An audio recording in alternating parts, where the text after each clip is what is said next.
Thanks for joining us tonight for 12 News at 5. I'm Kevin Quitt. And I'm Nicole Long. We begin in Delaware County, where early this morning, the county sheriff's office says they responded to a fatal motor vehicle accident in the town of Davenport.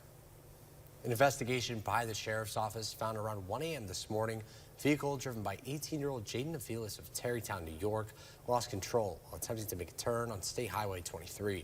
The vehicle then crashed into a private home, coming to a stop inside of the living room where two males were sleeping. Both victims were seriously injured in the crash and transported by ambulance. One of the two men, 34-year-old Larry Van Kuren, was later pronounced dead from his injuries.